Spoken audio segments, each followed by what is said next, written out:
Cześć wszystkim! Długo mnie nakłanialiście do zrobienia tego wyzwania, czyli malowania kawą i dzisiaj postanowiłam w końcu to zrobić. Bardzo mi się podoba efekt właśnie kawy na papierze, bo się kojarzy z sepią, chociaż z sepią tak naprawdę nie ma nic wspólnego. Taka ciekawostka, sepia to nie jest barwnik wytwarzany z kawy, lecz z głowonogów. Najczęściej z woreczka czernidłowego Monfy. Tak, więc malowanie kawą.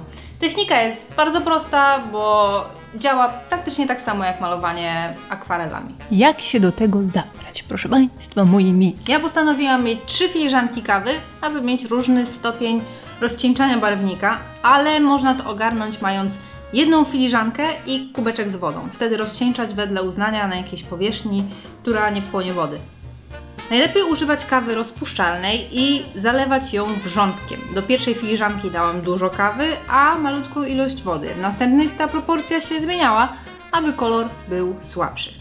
Jak zawsze zademonstruję parę podejść do tego tematu i na pierwszy ogień idzie klasyczny sposób, czyli line art i kawa jako kolor. Powiem szczerze, że ja nieczęsto piję kawę, ale za to lubię jej zapach.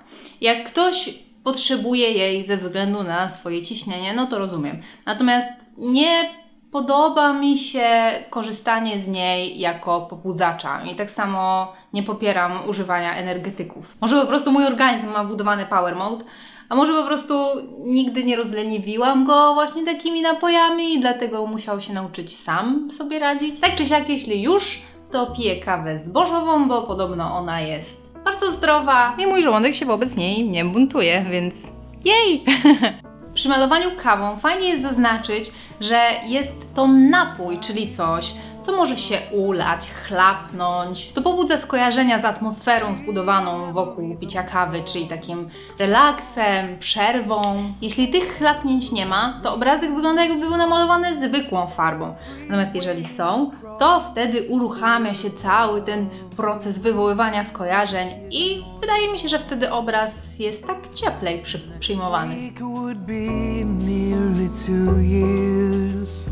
Since their meeting that warm summer night, and the dream she always dreamed from when she was a girl had finally made it to life.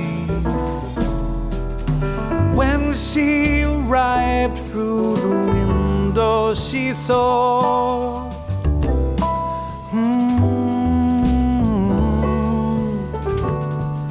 and her heart it would sink as she opened the door. Skoro jesteśmy już przy chlapnięciach farbą, to natrafiłam na pracę Giulia Bernardelli, to jest 27-letnia artystka z Włoch i ona wymyśliła koncepcję wylewającej się kawy na papier i z tej wylanej kawy zaczyna się tworzyć jakiś wzór. Postanowiłam wypróbować ten pomysł i też wylałam kawę na papier.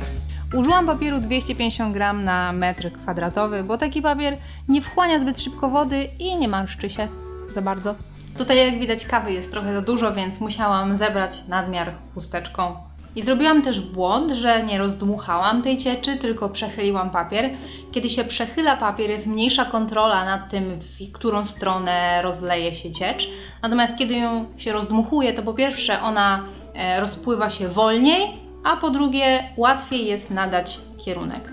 No ale spoko, dałam jakoś radę. Tutaj namalowałam jeszcze małego smoczka i pozostało tylko zrobić fajne zdjęcie.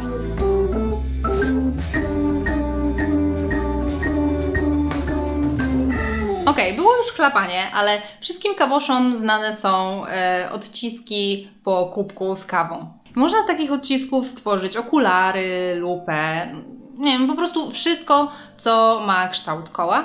I ja zdecydowałam się na rower. Po wizycie w Amsterdamie, gdzie rowery są tak naprawdę głównym środkiem transportu, bo są najtańsze i całe miasto jest jakby dobrze przygotowane na dużą ilość rowerzystów, to zapałałam szczególnym sentymentem do rowerów, dlatego właśnie postanowiłam to namalować z tych półek. A kawowy rower to już w ogóle taki miks, który wywołuje super skojarzenia.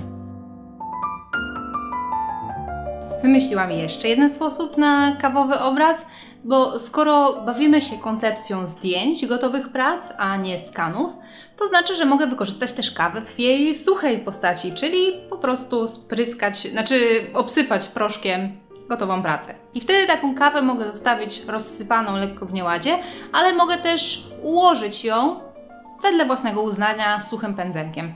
Ja co prawda wpadłam na to dopiero teraz, ale w tym sposobie fajne jest to, że można ustawić aparat na statywie i zrobić kilka zdjęć tej samej pracy z różnym ułożeniem proszku i wtedy uzyskać efekt ruchu. A jak nie, to można po prostu mieć różne wariacje tego samego obrazu, więc jest to naprawdę fajny sposób.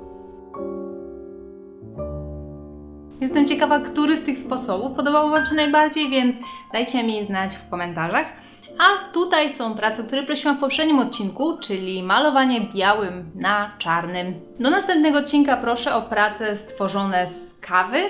I pamiętajcie, że im bardziej kreatywnie, tym lepiej, nie bójcie się eksperymentować. Wysyłajcie swoje prace na olsikowa@gmail.com. Nie zapomnijcie się podpisać.